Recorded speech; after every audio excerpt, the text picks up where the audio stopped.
memanfaatkan waktu, karena waktu di akhir zaman ini yataqarabuz zaman, karena waktu semakin dekat tak terasa hilang berlalu. Maka isilah waktu ini dengan ibadah. Jangan sampai ada waktu yang kosong. Duduk sejenak kosong berselawat, Allahumma salli ala sayyidina Muhammad wa ala ali sayyidina Muhammad, Allahumma salli ala sayyidina Muhammad wa ala ali sayyidina Muhammad. Sempat-sempatkan ambil wudu, solat duha walau 2 rakaat. Sempat-sempatkan sebelum tidur malam solat witir 3 rakaat, supaya tidur kita sentiasa dalam wudu dan kita sempat solat witir. Andai mati kita malam itu, insyaallah mati dalam keadaan husnul khatimah. Usolli sunnatal witri 3 rakaatin lillahi ta'ala. Nanti malam jaga tidak witir lagi, hanya tahajud saja. Sempat-sempatkan solat tahajud. Elok amat sangat baik solat wudu 2 rakaat. Usolli sunnatal wudu rakaatain lillahi ta'ala. Selepas solat wudu solat sunat taubat. Usolli sunnatat taubat rakaatain lillahi ta'ala. Selepas solat sunat taubat solat sunat hajat. Usolli sunnatal hajat. Selepas itu barulah solat sunat tahajud 8 rakaat. Nak tambah lagi 10, 12, 14 elok, tak salah, karena dia tiada batasan. Adakah sahabat Nabi yang melakukan ini? Ada. Qatadah bin Nu'man dari selepas Isya sampai azan subuh. Imam Ahmad bin Ambal dari selepas Isya sampai azan subuh. Bahkan mereka menghatamkan Al-Quran dalam tahajud mereka. Maka bahkan ada imam yang disebut dengan As-Sajjad, kerana banyak sujud kepada Allah Subhanahu wa ta'ala. Kerana akhir zaman ini godaan begitu besar. Dulu orang tengah malam tahajud, jam 2 malam, jam 3 malam dia bangun, kerana dia membaca hadis sab'atun yudhilluhumullah. Ada 7 golongan yang mendapatkan naungan Allah. Yauma la dhilla illa dhilluh. Hari itu tak ada naungan kecuali naungan Allah. Rajulun, ada seseorang, zakarallah, dia berzikir mengingat Allah khalian di tengah malam, tak ada manusia. Fafadat ainahu, menetes air mata. Maka yang pertama ini, jangan sampai kita kehilangan waktu, kerana waktu, al-waktu kasaif, waktu ini seperti pedang. Ilam taqta'hu qata'aka, kalau tidak kau patahkan dia. Kalau kau dapat pedang, patahkan. Sebab kalau tidak kau patahkan, dia akan memotong engkau, mematahkan tulang-tulang engkau.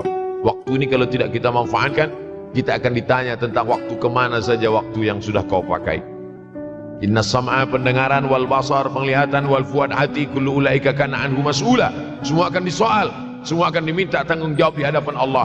Kemana waktu yang sudah aku bagi dulu engkau pakai?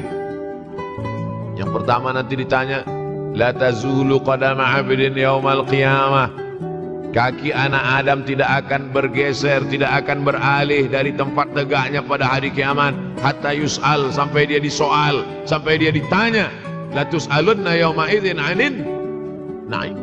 Banyak yang akan ditanya nanti, tapi Nabi bagi tahu di antara yang akan ditanya dari sekian banyak nikmat itu 4. Yang pertama, an umrihi fima afnah. Umur kemana engkau habiskan? Hari ini ada anak-anak muda belia umurnya 17 tahun. 17 tahun habis menghafaz Al-Quran. 17 tahun habis iktikaf dalam masjid. 17 tahun habis berzikir, berjubah, bersorban, mengabdikan ilmu, berkhidmat kepada ulama. 17 tahun habis. Tapi ada pula yang dibalik, 71 tahun habis. Rumah, office, kopi, rumah, office, kopi, rumah, office, kopi, batuk, mati habis. Nah, apa yang dapat kita bawa menghadap Allah SWT? Yang pertama, yataqarabuz zaman. Yang kedua adalah wa yanqusul ilmu semakin berkurang. Kalau sudah ilmu berkurang, apa yang bertambah? Jahil. Kalau ilmu bertambah, jahil berkurang. Kalau ilmu berkurang, jahil bertambah. Mana ada orang jahil cakapnya didengar orang? Saya dulu awal-awal membaca hadis ini, wa yanqusul ilmu berkurang, jahil bertambah. Rasanya tak mungkin, tak logik, tak masuk akal. Mana ada orang tak berilmu cakap dia didengar? Sekarang baru saya faham. Dulu orang tak berilmu ditinggalkan orang. Sekarang orang tak berilmu, asal dia pandai berbicara, dia akan didengar orang. Bahkan orang jahil pula punya channel. Apa namanya? Jahil.com. Orang jahil punya channel. Banyak pula follower dia daripada follower kita. Banyak pula viewer dia daripada viewer kita. Sebab apa? Sebab yang menyaksikan tiada berilmu, yang berbicara tiada ilmu. Oleh sebab itu maka kita galakkan menuntut ilmu di majlis-majlis ilmu.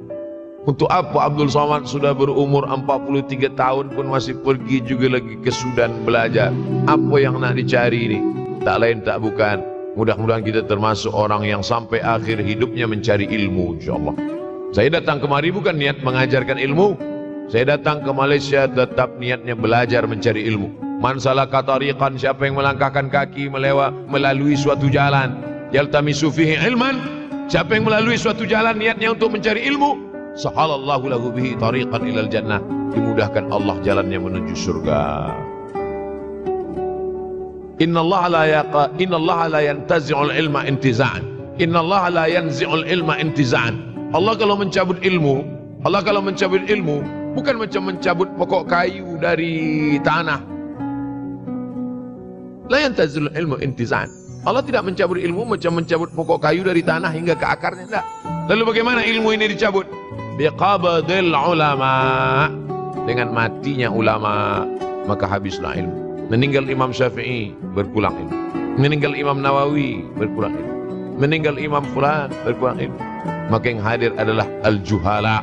Yang lebih menakutkan lagi adalah al-juhala bi thawbil ulama. Orang jahil dengan pakaian ulama. Abdul Somad tidak mengatakan dirinya ulama. Saya selalunya membacakan ayat Quran, membacakan hadis Nabi, menyampaikan fatwa ulama. Tak pernah saya berceramah, bertausiah. Menurut saya, siapa saya? Siapa kita? Syafi'i manusia, saya manusia. Syafi'i boleh berfatwa, saya juga boleh berfatwa. Imam Syafi'i berfatwa Al-Quran 30 juzuk dalam kepala dia. Kita juzuk 30 pun kadang-kadang hilang. Imam Syafi'i balik dari masjid ke rumah, dia tutup telinga. Datang orang bertanya, Syafi'i, ya, kenapa engkau tutup telinga? Sebab bila aku dengar dari masjid ke rumah, semua yang aku dengar masuk tu semua aku ingat. Aku takut dia ingat di dalam, maka aku tutup. Kita, yang saya sampaikan tadi pun tak ingat. Oh, Ustaz mengejek kami, enggak. Jangankan yang mendengarkan, yang bercakap pun tak ingat. Nasib baik datang orang Jepun mengingatkan kita. Nah ini, nama dia Sony. Manusia ini lupa. Oleh sebab itu maka yang kedua, akhir zaman, wayang kusul ilmu makin kurang. Maka bersyukur anak-anak yang dimasukkan ke rumah tahfiz. Kalau ada rumah tahfiz di kampung biasa, kalau ada rumah tahfiz di desa, dusun biasa, tapi ada tahfiz di tengah kota besar Kuala Lumpur, masih ada lagi rumah tahfiz Quran. Siapa yang mewakafkan rumah tahfiz? Siapa yang memberikan beras? Siapa yang memberikan duit? Siapa yang memberikan belanja? Siapa yang mengirimkan ustaz? Masya Allah, tabarakallah. Maka ini semua mudah-mudahan kita istiqamah semuanya insyaAllah. Supaya apa? Supaya lahirlah anak-anak kita yang alim, berilmu. Karena ini makin banyak orang jahil. Al-taw bi ghairi ilmin, memberikan tazkirah, fatwa tanpa ilmu. Dhalla wa adalla, dhallu wa adallu, sesat, menyesatkan. Kalau setakat sesat saja, ini sudahlah sesat, menyesatkan. Na'udzubillah. Masuk yang ketiga. Yang ketiga adalah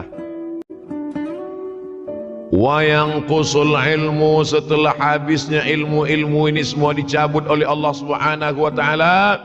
Lalu kemudian setelah ilmu dicabut Allah Subhanahu wa taala, wa yulqas syuh. Wa may yuqas syin dengan hak kecil. Wa may yuqas nafsihi fa ulaika humul muflihun. Siapa yang selamat daripada sifat syuh, itulah orang yang beruntung. Hayya 'alal falah. Mari kita menuju keberuntungan, kemenangan. Siapa orang yang menang? Selamat daripada sifat syuh. Ada orang menerjemahkan syuh ini pelit, bakhil. Bakhil ada yang lebih parah daripada bakhil. Syuh. Bakhil ini, bakhil tidak ingin memberikan uangnya untuk orang lain. Itu bakhil. Dia ada uang 10 ringgit. Uang itu hanya dia makan saja. Dia tak mau walaupun setengah sen kepada orang lain. Itu namanya bakhil. Kalau syuh ini, duit dia simpan, duit orang pula dia makan. Jadi lebih parah lagi. Oleh sebab itu kalau sudah ilmu ini dicabut, orang menjadi jahil, maka datang penyakit syuh yang ketiga. Apa itu syuh? Hubbud dunya, hubbul mal, wa tuhibbul mala hubban jamma. Engkau sayang kepada harta amat sangat sayang. Dia pegang semuanya sampai tak meleleh, tak menetes walaupun satu tetes. Akhirnya mereka inilah pendusta-pendusta agama. Ara'aital ladzi yukadzibu biddin. Tahukah kamu siapa itu yang mendustakan agama? Fadzalikal ladzi yad'ul yatim. Mereka itu yang membiarkan anak yatim. Wala yahuddu ala ta'amil miskin. Dia tidak mempedulikan makanan orang miskin. Sebab apa? Bukan sebab tak ada harta, sebab syuh. Kenapa syuh? Sebab tak ada ilmu. Tak ada ilmu tentang akhirat. Dia pegang, dia simpan, mati, habis. Yang dia bawa hanyalah 1, 2, 3 helai kain kafan saja. Itulah mengapa Sultan Turki, Sultan Muhammad Al-Fatih, Sultan Abdul Hamid. Coba tengok gambar Sultan Muhammad Al-Fatih, Sultan Abdul Hamid Turki dulu. Sorban dia besar-besar. Saya dulu terkejut, lama saya tengok, kenapa sorban orang Turki ini besar-besar. Lama-lama saya baca, rupanya sorban orang Turki itu kain kafan. Tuan-tuan, balik dari sini beli kain kafan 2 meter. Ikatkan kepala, bawa semayang. Beringat mati. Bolehkah menyiapkan kain kafan? Baca kitab Tambihul Mughtarrin, peringatan bagi orang-orang yang tertipu. Di situ ditunjukkan banyak ulama, bahkan mereka menggali tanah di dalam rumahnya. Malam-malam dia tahajud, selepas tahajud dia duduk di dalam tanah itu supaya terasa bagaimana rasanya mati. Gali tanah 2 meter, masuk ke dalam. Tapi kalau nak buat itu kita saja dengan Allah. Jangan pula, banyak juga orang sekarang udah gali tanah masuk ke dalam, streaming pula. Hai guys, nak rasakan mata, mana boleh terasa. Kita saja masuk ke dalam, rasakan macam mana rasa. Sebab kalau cakap saja, marilah kita ingat mati, takutlah kita pada mati, kita tak tahu bagaimana rasa mati. Kalau nak merasakan bagaimana rasa mati, nanti kalau ada orang mati meninggal dunia, masuk kita ke dalam, kita sambut jenazah, kita letakkan, kita duduk, rasakan. Ketika Fatimah meninggal, Fatimah mak Sayyidina Ali meninggal, Nabi masuk ke liang lahat. Masuk Nabi ke liang lahat, Nabi berdoa di dalam. Ketika Utsman bin Maz'un meninggal, Nabi masuk ke dalam. Nabi pegang jenazah Utsman bin Maz'un, meleleh air mata Nabi turun ke misai, turun ke janggutnya, turun menetes sampai ke bawah. Merasakan bagaimana rasanya di dalam. Dulu saya pernah berjumpa dengan seorang pemuda, telinga dia pakai anting subang. Lalu kemudian saya tengok banyak tattoo dia. Saya tanya, macam mana cerita awak bertaubat dulu? Mak saya meninggal, Ustaz Abdul Somad. Lepas tu saya tegak di tepi kubur. Macam ada yang menolak saya dari belakang, masuk saya ke dalam.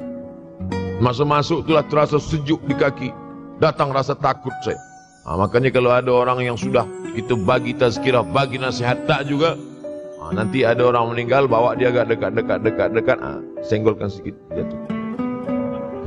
Gitu caranya supaya kita terasa mati ini.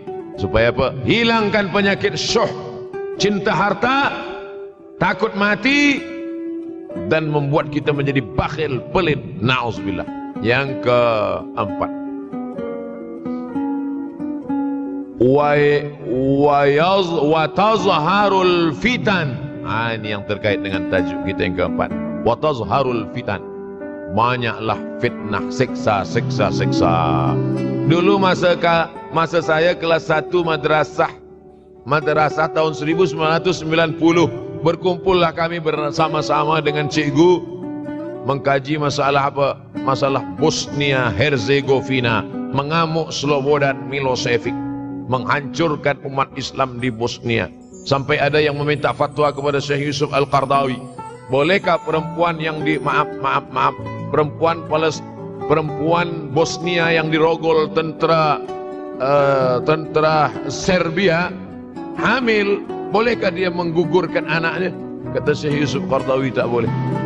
Maka dia biarkan saja anak itu lahir dan dia tidak dianggap berdosa kerana ini sudah takdir Allah SWT.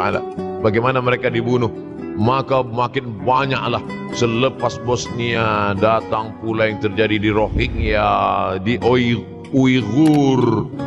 Umat Islam berkumpullah presiden-presiden negeri Islam di Kuala Lumpur. Erdogan datang, kumpul semuanya membahas bagaimana nak menolong Muslim Uighur. Rupanya umat Islam pun tak sanggup nak menolong. Apa yang boleh dilakukan di Uighur? Berdoalah umat Islam. Rupanya Allah kalau mau menolong mudah saja. Mudah saja Allah menolong. Tidak datang rudal skat, tidak datang tentera, tidak datang senjata. Cukup datang corona. Selesai. Allah subhanahu wa ta'ala. Wa makaru wa makarallah. Mereka membuat tipu daya, Allah balas dengan tipu daya yang lain. Intan surullah, kalau kau tolong, ittaqu da'watal mazlum. Takutlah kamu terhadap doa orang-orang yang teraniaya. Fa innahu laisa bainahu wa bainallahi hijab. Karena di antara dia dengan Allah tak ada hijab sama sekali.